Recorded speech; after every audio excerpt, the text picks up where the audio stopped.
All right, everybody, welcome back to another deep dive. Today we're looking into something pretty wild. Yeah, I mean, I'm still trying to wrap my head around this one. it's a doozy, So we're talking Robert F. Kennedy Jr., the vaccine guy. right? Well, he's teamed up with Donald Trump, Of all people, and they're promoting... make America healthy again. So I don't know about you, but I don't really think of Donald Trump when I think about health. No, not really. Yeah. The guy's known for his love of fast food. Big Macs. Exactly. Mhm.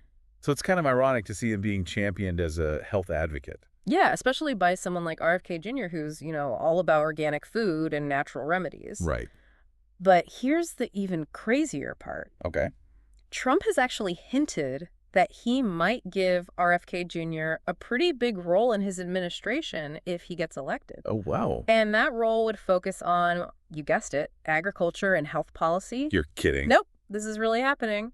I mean, I know they endorsed each other after RFK Jr. dropped out of the presidential race, but a cabinet position, that's a whole other level. Yeah, it's definitely unexpected. To be honest, I'm not even sure how these two ended up in the same orbit.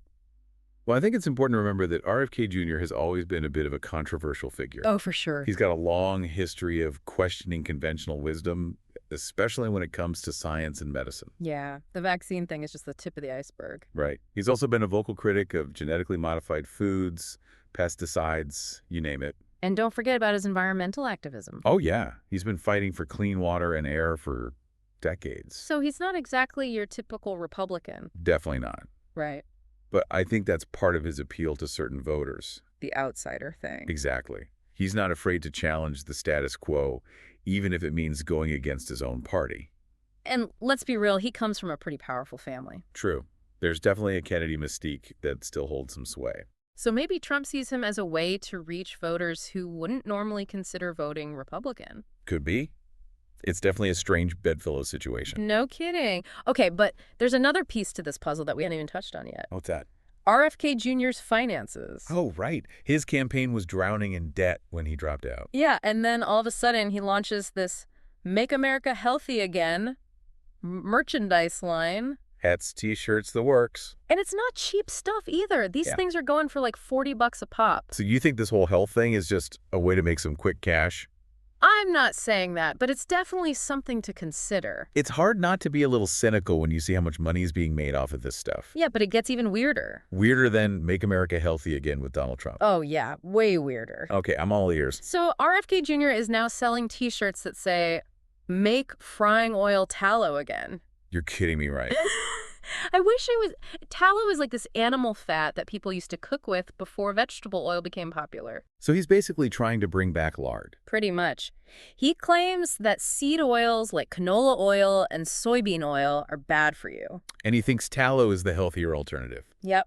He's been on this whole crusade against seed oils for a while now. But isn't that just another one of his conspiracy theories? Well, most medical experts say there's no real evidence to support his claims. Right. Seed oils have been a staple in our diets for decades, and there's no scientific consensus that they're harmful. But RFK Jr. argues that they're full of these inflammatory compounds and that they're contributing to all sorts of chronic diseases. But that's not really backed up by science, is it?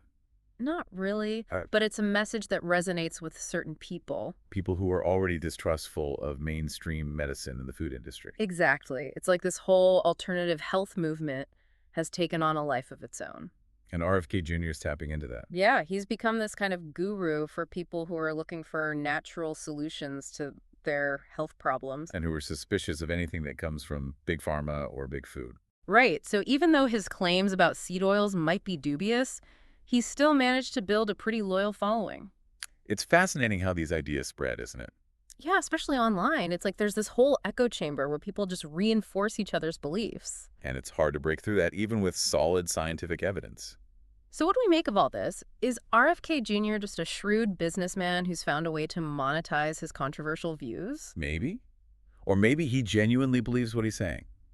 It's hard to know for sure. But I think it's important to be critical of the information we're consuming, especially when it comes to our health.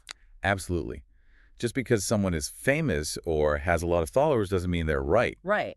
We need to do our own research and talk to our doctors before making any major changes to our diet or lifestyle. Couldn't agree more. Well, folks, that's our deep dive into the strange world of RFK Jr., Donald Trump, and the Make Frying Oil Tallow Again campaign. What do you make of all this? Let us know in the comments, and don't forget to like and subscribe for more deep dives. We'll see you next time.